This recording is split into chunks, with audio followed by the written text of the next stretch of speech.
Փաշինյան։ Շնորհակալություն։ Պարոն Գալստյան, մենք վերջին 3 տարիներին ամեն տարի էլեկտրաէներգիայի սակագների թանկացում ունեցանք ու այդ սակագների թանկացումը ամեն անգամ բացատրում էին այն նույն բառապաշարով, ինչ որ դուք հիմա այս վարկն եք ներկայացնում, ճեղքված կա, թեր վճարում կա եւ այլն, այդ պարտքեր ունեն ատոմակայանին էլ, ջեկին էլ, մնացածին էլ, այդ պարտքերը պիտի փակվի։ Այսինքն հոսանքի գինը բարձրացվում էր, որ մենք սպառողներս այդ սպառած հոսանքի համար ավել վճարենք, որպեսզի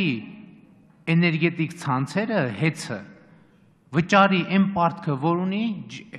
ջերմաէլեկտրակայանին, Երևանի ջեկին, Հրազդանի ատոմականին, մյուս արտադրողներին։ Ու այստեղից ձեր տեղում կանգնած եւ հանրային ծառայությունների կարգավորող հանձնաժողովի ներկայացուցիչները եւ կառավարության ներկայացուցիչները ասում են դե ճեղքված կա առաջացել, պիտի փակենք։ Հիմա մենք համ գները բարձրացրել ենք, որ այդ ճեղքվածքը փակենք, հիմա այդ նույն ճեղքվածքի համար մի հատ վարկ ենք վերցնում։ Հաջորդ հարցը, դուք ընդհանրապես ուսումնասիրել եք ոնց է եղել, որ Հայաստանի էլեկտրաէներգիա արտադրողների նկատմամբ հեծը ունեցել է հսկայական պարտքեր, այդ թվում Հայաստանի պետական սեփականությունը հանդիսացող ատոմային էլեկտրակայանի եւ Երևանի ջեկի նկատմամբ, բայց ոչ մի պարտք չի ունեցել, չի կուտակել Հրազդանի ջեկի, Հրազդանի 5-րդ բլոկի, Սևան Հրազդան կասկադի եւ այլնի, որի հետ ինքը ունի բան կապեր, հայտնի կապեր, այսինքն ռուսական կապիտալով ընկերություններ են, ճիշտ է, Որոտանի կասկադի հետ կապված էլ ոչ մի պարտք չի ունեցել, գոյություն չի ունեցել, այդտեղ էլ ամերիկյան հետք կա։ Այս ոնց է պատահել, բա մեր էներգետիկայի նախարարությունը, մեր պետակառավարությունը ինչով է զբաղված եղել, որ չի կարողացել պահպանի մեր պետական ձեռնարկությունների շահերը։ Եվ երրորդը, դուք ձեր խոսքում ասում եք գործունեության հետ չկապված վարկեր, միջոցներ են ներգրավել եւ այլն։ Այդ ինչ վարկեր են, ինչի համար են ներգրավել։ Դուք ըստեղ էլ մենք գործ ունենք, երբ որ ասենք բանի Հովիկ Աբրահամյանի խնդրանքով ինչ որ բարեգործականը որն է, ասենք եկեղեցի կառուցելուն բան են արել, փող են փոխանցել, Սուրբ Հովհաննես ամենափրկիչ եկեղեցի կառուցման համար կամ Սուրբ Սերժ ամենափրկիչ եկեղեցու կառուցման կամ որևէ ամենափրկիչ եկեղեցու կառուցման համար։ Այդ ինչ գործունեության հետ չկապված վարկեր են կամ միջոցներ են։ Խնդրում եմ կետ պարզաբանեք, թե դրանք ինչի մասին են խոսքը։ Շնորհակալություն։ Շնորհակալություն հարցերի համար, եկեք ես ձեր թույլտվությամբ երրորդ հարցի պատասխանը տամ, որտեղ երրորդ հարցի պատասխանը անմիջապես նաև պատասխան կհանդիսանա երկրորդ հարցին։ Ուրեմն իրոք մենք երկար տարիների ընթացքում, մի քանի տարիների ընթացքում այդ երկու պետական ընկերություններին առաջարկել ենք այսպես կատարել ոչ իրենց բնորոշ գործունեությանը համապատասխան գործունեություն, նրանք տրամադրել են փոխառություններ Նայիրիդ գործարանին եւ Վանաձորին, որպեսզի այդ թվում վճարվեն այդ ընկերություններում աշխատող աշխատակիցներին իրանց վարձավճարները տրամադրվեն եւ իհարկե դա ոչ բնորոշ այդ ընկերությունների գործունեությանը ուրեմն աշխատանք է եւ այդ տարիների ընթացքում կուտակվել են բավականին մեծ գումարներ, որոնց վերադարձը մենք կարող ենք իրականացնել միայն եւ միայն նաեւ ուրեմն արդյունքում իրենք չեն կատարել իրանց բնականոն աշխատանքը, վերցրել են իրենք արդեն վարկային ռեսուրսներ թանկարժեք եւ այլն, եւ որպեսզի կարողանանք մենք այդ ամեն ինչը ի վերջո բերենք նորմալ հենքի վրա եւ բնականոն ձևով այդ ընկերությունները շարունակեն աշխատել, մենք ուրեմն այդ վերակառուցումը կատարում ենք, վերցված վարկային պարտավորությունները, թանկ փողերը փորձում ենք փոխարինել, վերակառուցել էժան փողերով եւ ընկերությունները կարողանան առանց որևէ պարտավորությունների շարունակեն աշխատել։ Իհարկե ընկերությունները տալով այդ փոխառությունները կուտակել են դեբիտորական պարտքեր։ Հիմա այդ դեբիտորական պարտքերի վերադարձը դա ժամանակի ընթացքում է, ինչպես դա տեղի կունենա, ես այս հարցին չեմ կարող պատասխանել, բայց այնուամենայնիվ այդ ուղղությամբ պետությունը քայլեր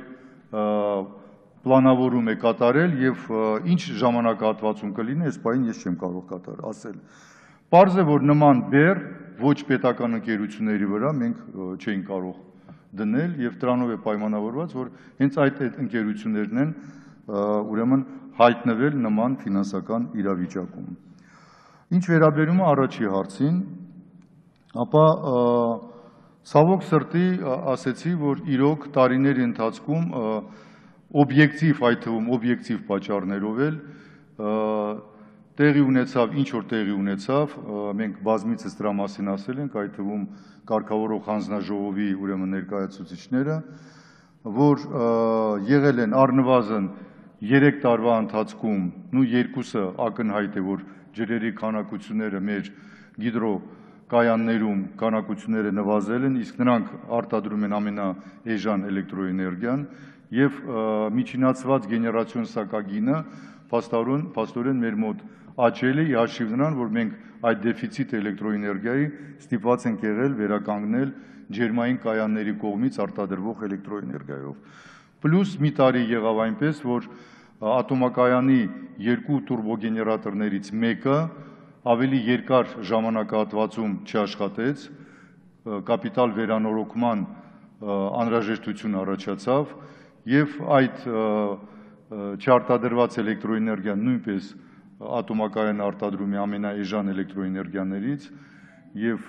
այդ փաթեթի մեջ բացակայությունը դեֆիցիտը էժան էլեկտրոէներգիայի նույնպես մենք արտադրեցինք նույնպես ջերմային կայանների օգնությամբ։ Ցավոք սրտի այն ինչ որ տեղի ունեցավ եւ մենք ստիպված եղանք, քանի որ այդ դեֆիցիտ էլեկտրոէներգիան փակ թանկ էլեկտրոէներգիայով արտադրելը բերեց նրան, որ բաշխիչ ցանցը ինքը ստիպված էր լինում այդ թվում ներգրավել ֆինանսական ռեսուրսներ, որպեսզի կարողանա վճարի իր պարտավորություններին համապատասխան գեներացնող կայաններին եւ նույնպես հայտնվեց վատ վիճակում ֆինանսական ուրեմն բաշխիչ ցանցը։ Նաեւ բաշխիչ ցանցը ոչ էֆեկտիվ, դրա մասին մենք բազմիցս ասել ենք, մենեջմենտ էր իրականացվել, ինչի եւ հետևանքով մենք գնացինք այն քալին, որ փոխվեց նաեւ սեփականատերը բաշխիչ ցանցում։ Հիմա ես կարծում եմ, որ մենք ունենք բոլոր նախադրյալները, վերցնելով նաեւ այդ ոչ ուրեմն վարկային ռեսուրսները 30 միլիոնի չափով եւ 2 տարվա ընթացքում վերադարձնելով ուրեմն կրեդիտորական պարտքերը ուրեմն մարելով մենք կարողանանք ամբողջ այդ շղթայում 2 պետական ընկերություններ, որոնք բնականոն ձևով կարող են արդեն իրականացնել ամբողջությամբ իրենց ուրեմն աշխատանքը եւ նաեւ շղթայում եւ ուրեմն Գազպրոմ ընկերությունը կստանա մասամբ իր կրեդիտորական պարտքերը կստանա, մենք կկարողանանք ուրեմն էլեկտրոէներգետիկական համակարգի աշխատանքը Ընդմիջում 30 րոպե փնջումից հետո կշա։ Ես պարոն Փաշինյանի մի հարցի, առաջի հարցին մինչև վերջը պատասխանեցի եւ այդ սակագների հետ կապված ուրեմն նաեւ կային կարելի համարել եւ օբյեկտիվ եւ սուբյեկտիվ մի շարք գործոններ կային, որոնք այդ ճեղքվածքները առաջացնում էին եւ արդյունքում մենք ունեցանք անհրաժեշտություն սակագների բարձրացման նախորդ 2 տարիների ընթացքում եւ ամենա ուրեմն կարևոր մեր եզրակացությունները, որոնք արեցինք այդ իրավիճակում ստեղծված եւ արդեն համապատասխան քայլեր արվում է եւ նախարարությունում եւ հանձնաժողովում ուրեմն մեթոդիկաների վերանայման առումով ինչպես ենք մենք ուրեմն պլանավորում էներգոբալանսները մատակարարման արտադրման եւ մատակարարման սպառման կներեք եւ արտադրման եւ այդ թվում ուրեմն նախատեսվող այդ վարկային ռեսուրսները վերցնելու որպես նախապայման դրված է, որ մենք մեկ օր շուտ այդ ուրեմն մեթոդիկաները կյանքի կոչենք։ Շնորհակալություն։ Համեցեք։ Միացեք պարոն Պաշտպան։ Պարոն Գալստյան, դուք կառավարությունը եւ հանրային ծառայությունների կարգավորման հանձնաժողովը էլեկտրաէներգիայի սակագների 3 տարի անընդմեջ բարձրացումը պայմանավորվում էր հետեւյալով, որ կա 23 միլիարդ դրամի ճեղք, որը պետքա փակել։ Հիմա այդ 23 միլիարդ դրամի ճեղքից 12 միլիարդը Երևան ջեկի պարտքներ, որը հեծներ նրան պարտք, 7 միլիարդը ատոմակայանի պարտքը։ Այսինքն 80 քանի տոկոսով այդ ճեղքի պարտքը ատոմակայանի ու ջեկի պարտքներ։ Հիմա 3 տարի անընդմեջ հոսանքի գինը բարձրացավ, մենք ավել վճարեցինք, որ փակվի ատոմակայանի եւ ջեկի պարտքը 85%-ով։ Հիմա մեր տված փողերը ուր է գնացել, որ ատոմակայանի ու Երևան ջեկի պարտքը չի փակվել, հիմա էլ նորից նույն բանի համար վարկ եք վերցնում 30 միլիոն դոլար, որ էլի փակեկեն, ինչ որ մենք մի անգամ արդեն փակել ենք։ Այդպես չի, մենք մի անգամ արդեն փակել ենք, այդպես չի, ուրեմն ես ուղղակի մի քանի թիվ ստիպված հնչեցնեմ, չէի ուզում ծանրացնել, ուրեմն մենք ունենք 0102-ի փետրվարի 1-ի դրությամբ 16 թվականի դեբիտորական պարտքերը ասեմ ձեզ, Երևանի ջեկը ունի շուրջ 32 միլիարդի դեբիտորական պարտքեր համակարգից դուրս կազմակերպություններից։ Ես ասեցի դրանք են այդ թվում Նայիրիտը եւ Վանաձորը։ Կրեդիտորական պարտքերի մասով, փաստորեն, եթե մենք այդ թվերը իրար հետ